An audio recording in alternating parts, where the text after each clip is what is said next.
Welcome back to the show. It's the end of the season special. That's right, Season 3 has come and gone. The Pittsburgh Steelers have won their second championship in 3 years. That's very impressive. They're looking to go 3 out of 4, and I gotta say, Dynasty all the way. It's looking right now. It's one of the most impressive teams out there. Offensively, they can pound the ball, they can throw it. On defense, it's amazing. They can just play lockdown D. So, but it's an exciting time of the year still. The draft's coming up, free agency. Some teams are in cap hell right now. Others are out there trying to spend upwards of $80 million on the offseason on re-signing their own players and bringing in new talent. And of course, trades are going to be a major part of this, and it's also going to affect the draft in a major way because usually the top 10 picks around here, they don't actually belong to the original top 10 picks. So let's take a look at what's coming, and we also got a few calls today coming in, and we hope you like the show, and we're about to get started. We're going to kick things off and just give a quick shout out to the top 4 teams last year. That's of course the New England Patriots. They're a choke artist at number 4. And then we're going to go to the New York Giants, who again another stellar season. The regular season they just seem to demolish people. Season 4 they could put it all together and win this thing. And then the San Francisco 49ers, who beat the Giants in the NFC Championship game and went on to lose to the Super Bowl champion Pittsburgh Steelers. And of course the Pittsburgh Steelers, as we just mentioned, they are the reigning NFL champions. So let's just give a quick shout out and say, hey guys, congratulations. But that's now in the past. Let's look to the future. Let's talk a little bit about the draft. As we all know, all the teams will be trading their top 10 picks. Chances are right now, as we're talking, 2 or 3 teams are probably trading up into the top 10. So what we're going to do is take a look at the top 10 players based on the EA rating system. Now, keep in mind, EA has been known to overrate some and undervalue others. But we're going to go with what they have. We're going to take a look at who they might be going to and what teams are best suited for. We're going to start things off with Jamario Hammond. This defensive end is a freak of nature, and it reminds us a lot of Raymond Gilbert. Currently with the Pats, who won Rookie of the Year his year. So this guy is definitely going to be in contention for Defensive Rookie of the Year. He's got an explosive first step. His awareness is very good, and his play recognition is above average, already pretty much at a high vet level. But again, his burst off the line is really what's going to get those sacks. His block shedding is up there in the vet level as well. So he's already ready and matured enough to step in for your team and start as either a right defensive end or a left defensive end, and make life hell on quarterbacks this upcoming season. And he's definitely going to be projected as a top 3 pick in this draft. If you look around, a lot of the teams that are winning, it's because they're applying pressure to the quarterback. If they have the time in the pocket, they're going to pick you apart. Guys like this, they don't allow that. Next up, we're going to take a look at right outside linebacker, Mr. Luther. This guy is a beast. He's got a 94 injury rating, so he's going to be on the field more than he's going to be off the field. We're going to take a look at his speed. Being in the 90s, pretty impressive, considering that can keep up with pretty much any wide receiver in the league on given routes. Maybe not the fly route. He does have a downfall in the speed area, which is 82 acceleration. He's got a very slow first step, and that will affect him in blitz packages. He'll need that open lane to be able to get to the quarterback quickly enough. But when you start looking at his pursuit abilities, he's got great pursuit. His hit power is right up there in the low 90s. His tackling is an 88. So, he's a very solid tackler, and he's probably going to lead your team in tackles as a rookie. And again, we think he's a top 5 pick and a special player in this draft. Next up, we're going to take a look at Dave McEwen. Now, this tight end is a very special tight end. Many think he's probably one of the better tight ends to come out in the last 3 drafts. You look at his speed, he's got a 90 speed and 90 acceleration to match it. So he's going to get off that line fast, and he's going to get open and get separation against linebackers and strong safeties quite a bit in coverage. And it's partially because he runs really good routes. He has an 81 rating for route running and an 89 catch. So, the guy's going to move the chains, score points, and he might end up leading your team in receptions, yards, and touchdowns. This guy's a definite top 3 pick value-wise, and we think some team probably would trade up for that. Next up, we're going to take a look at Carrington Morrell. Now, this strong safety doesn't have that blazing speed, but really for a strong safety, he doesn't really have to have that. He's got an 87 top speed, 87 acceleration, but he's got good awareness at 80, and really where he's going to factor in for most is forced fumbles. This guy's got a 95 hit power coming off the bat with an 84 tackle and a 92 jump.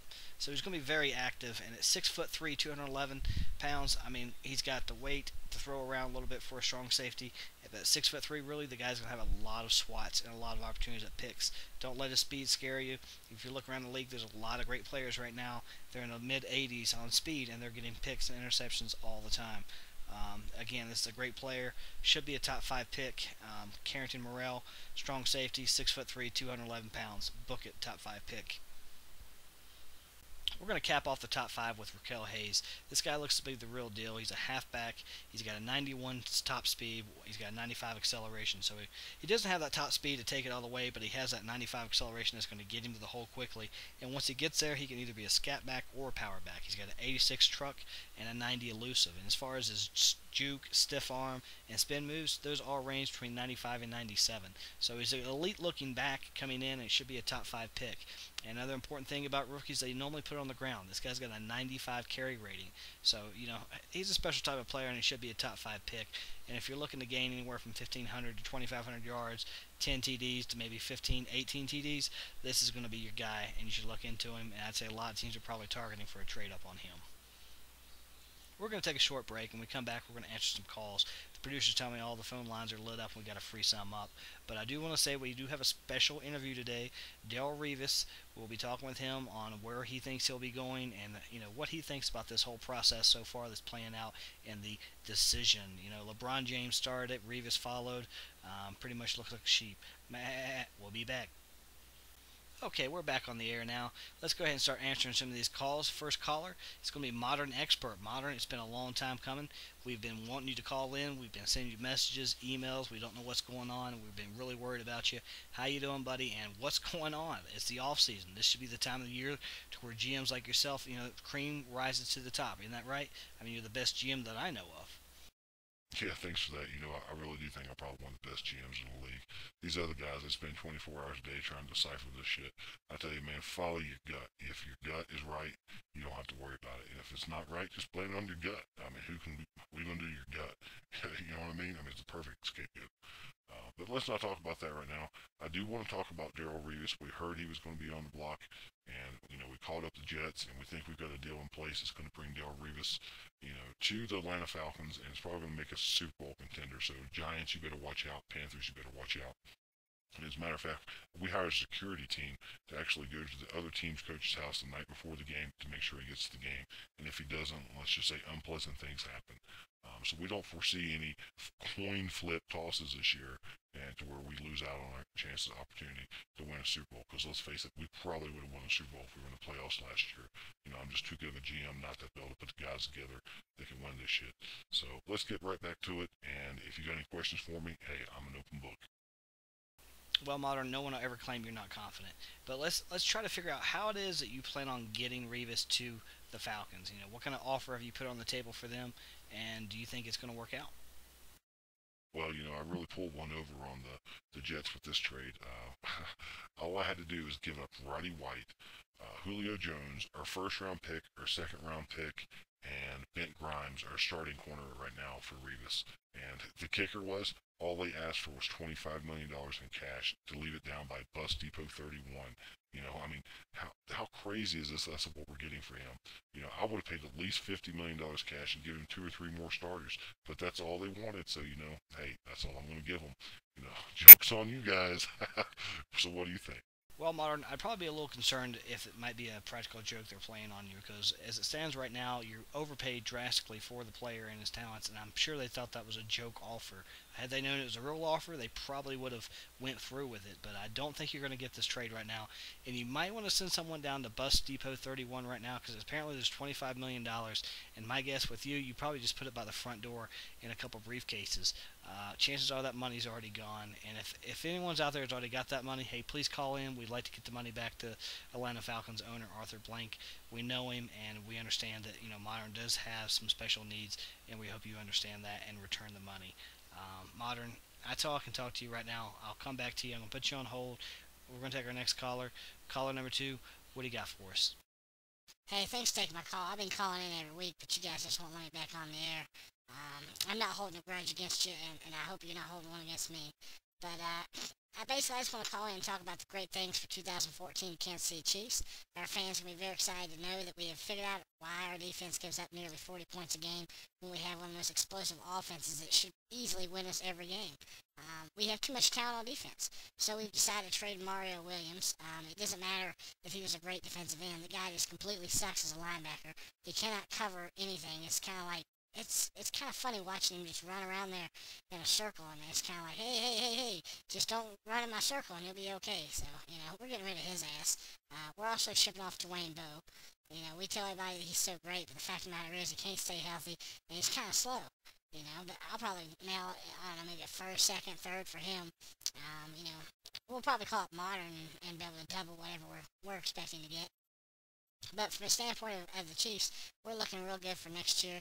And if you got any questions, I'll answer them for you right now. Yeah, I'm not even sure how you got through the screening process, you little midget. Look, I'm going to tell you this right now. I don't think you're going to get anything you need from Mario Williams. It's obvious he's not a very good player. If your defense was so great last year with all that talent you had, you would have at least been able to keep your teams below 3 or 4 scores a game. But you had one of the most explosive offenses in every stat, every category, but yet you can't do anything on defense. I think that just says either you don't know how to play defense or those players suck. So I'm going to say it's both, and you're not going to get good value out of Williams like you think you're going to get. You probably should just stick with him.